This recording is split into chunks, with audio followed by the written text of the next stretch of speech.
Dimanche 31 mars 2019, bonjour à tous et bienvenue dans ce premier point de l'information sur RTI 1. La Côte d'Ivoire, premier pays producteur mondial de cacao, s'enrichit d'une nouvelle unité de broyage de fèves. L'usine qui va transformer 40 000 tonnes de fèves de cacao et générer des centaines d'emplois a été financée à hauteur de 30 milliards de francs CFA par la Société africaine de cacao. La fabrique a été inaugurée par le ministre du Commerce à Souleymane Diarra. C'est un reportage de Kolo Koulibaly.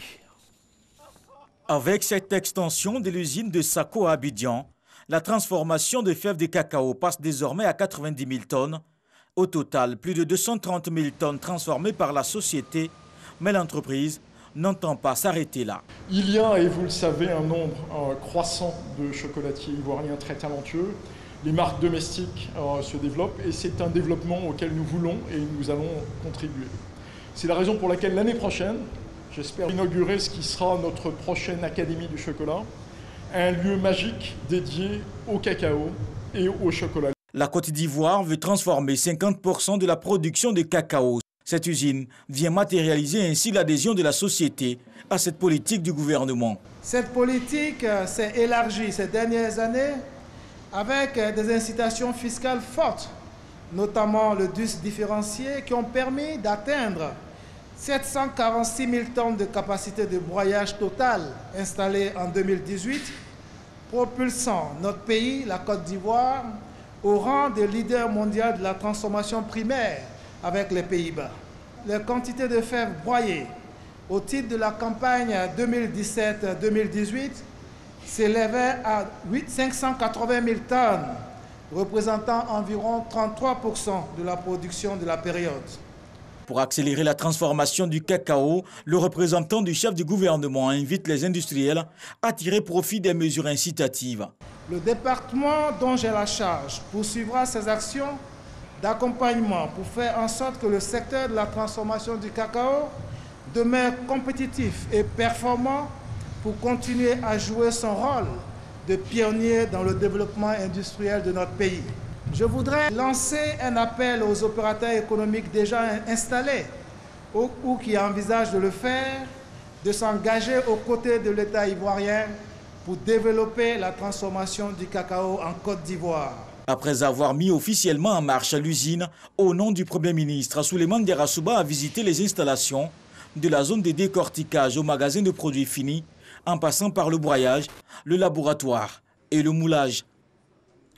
Secteur stratégique de l'offre de formation en Côte d'Ivoire, le ministère de l'Enseignement supérieur et de la Recherche scientifique a célébré les pionniers et les différentes forces vives de son département. Parrain de la cérémonie, Albert Mabry Touakeus a salué leur implication à la formation. Les explications de Franck Quadio. Des distinctions et des mots d'encouragement. Une nuit pour célébrer le mérite, 16 récipiendaires dans l'ordre du mérite de l'éducation nationale et une soixantaine distingués par l'autorité de tutelle et l'union patronale de l'enseignement supérieur privé. La nuit du mérite dans le secteur de l'enseignement supérieur privé. Il s'agit de ne pas oublier ceux qui ont bâti l'enseignement supérieur privé depuis 1992, mais aussi célébrer les acteurs actuels, fondateurs, collaborateurs et étudiants. L'excellence, la qualité, c'est le gage d'un avantage concurrentiel distinctif et défendable. Si vous avez la qualité, vous pouvez faire de très bonnes choses. Vous pouvez faire de votre école, de notre union patronale, l'enseignement supérieur privé de Côte d'Ivoire, un pôle d'attraction, une destination privée, non seulement dans la sous-région, mais dans toute l'Afrique. Aux côtés des acteurs de l'enseignement supérieur privé, l'autorité de tutelle, le ministre Abdallah Albert Mabry Touakeus, ministre de l'Enseignement supérieur et de la Recherche scientifique, il marque sa volonté de renforcer le soutien de l'État. On doit toujours tendre vers le meilleur pour notre jeunesse, pour la Côte d'Ivoire. Donc nous sommes venus les féliciter, leur rendre hommage et puis nous engager avec eux sur des chantiers futurs. Des récipiendaires heureux, une marque de reconnaissance saluée par les plus anciens. C'est vraiment un sentiment de joie qui m'anime, mais en même temps d'émotion, de tristesse, parce que Monsieur Loko, mon cher époux, fondateur du groupe, n'est plus. Donc, c'est vraiment un sentiment d'émotion. Surtout qu'il a été décoré à titre posthume. Mais nous continuons son œuvre, c'est le plus important. C'est une sorte de reconnaissance pour l'ensemble de mon équipe. Parce que moi, je ne suis que le chef d'équipe et ce sont mes collaborateurs qui nous ont permis d'atteindre les résultats que nous avons obtenus. Mais c'est aussi un challenge pour nous. L'UPESIP, Union patronale de l'enseignement supérieur privé, se veut une fêtière de plusieurs synergies réunies autour des préoccupations des acteurs du secteur. Elle a été créée en 2012. L'UPESIP compte aujourd'hui plus de 200 établissements et universités privés membres. Ouvrons à présent une lucarne sur les femmes. Plusieurs femmes qui s'illustrent dans le domaine de l'innovation ont été célébrées par le Conseil national des droits de l'homme. Elles exercent pour la plupart dans des secteurs comme la science, la chimie ou encore la mécanique. À l'occasion, la ministre de la Femme, de la Famille et de l'Enfant, Bakayoko Liramata, a invité les jeunes filles à leur emboîter le pas en s'intéressant aux filières scientifiques. Les précisions de Rascando.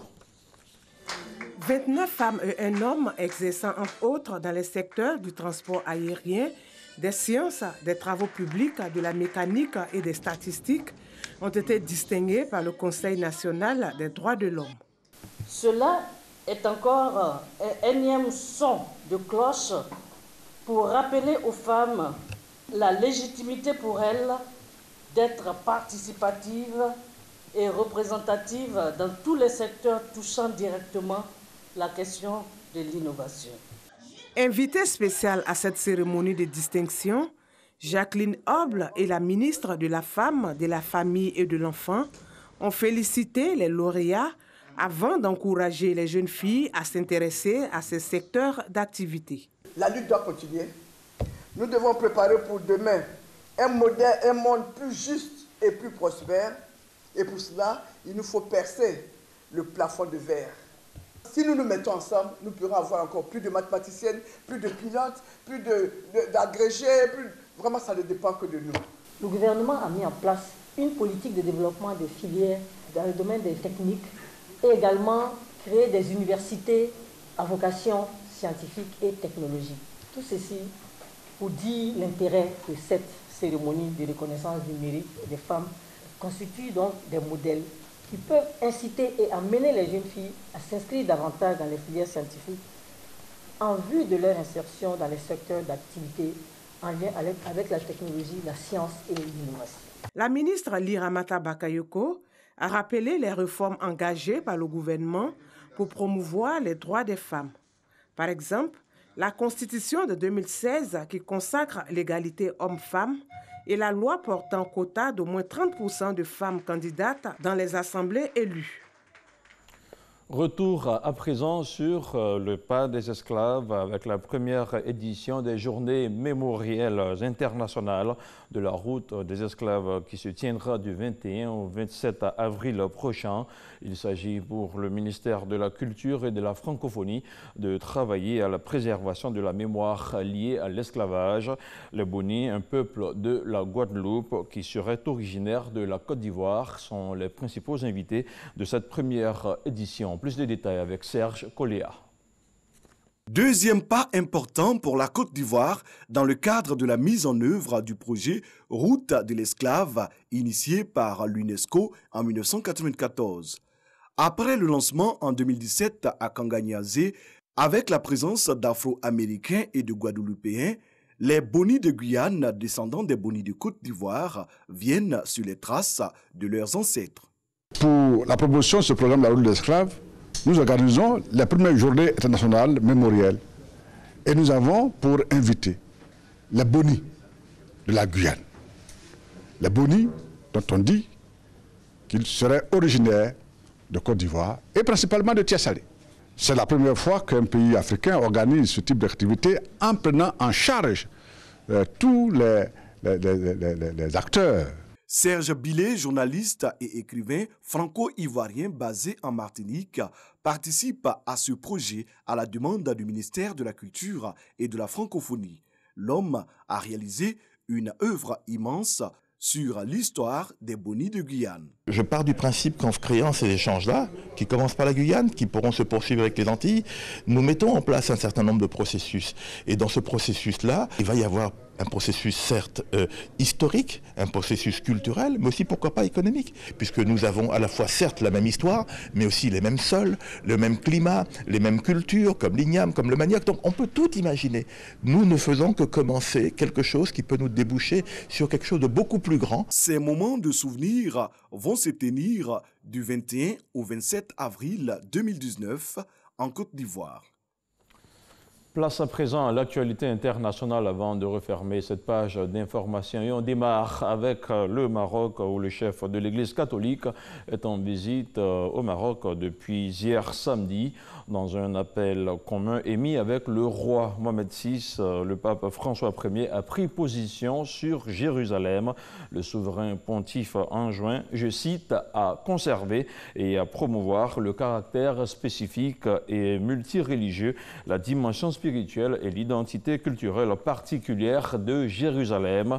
Le souverain pontife appelle également à mettre en œuvre avec rapidité les engagements du pacte de Marrakech, notamment par l'élargissement des canaux migratoires réguliers. Et puis au Gabon, moins d'une semaine après son retour définitif au pays, à la suite d'une longue période de convalescence, le président Ali Bongo Ondimba poursuit sa prise en main des affaires de l'État. Après plusieurs audiences accordées aux responsables des institutions et aux confessions religieuses, le chef de l'État gabonais a présidé vendredi dans son palais son tout premier conseil des ministres. De son côté, l'opposition, à travers le mouvement citoyen, appelle à agir, qui regroupe des hommes politiques et des membres de la société civile, réclame la mise en place d'un comité médical, un comité pour examiner les capacités physiques et intellectuelles d'Ali Bongo Ondimba. Et voilà qui referme ce 6h30. Merci à vous tous qui l'avez suivi. L'information continue sur le www.rti.ci.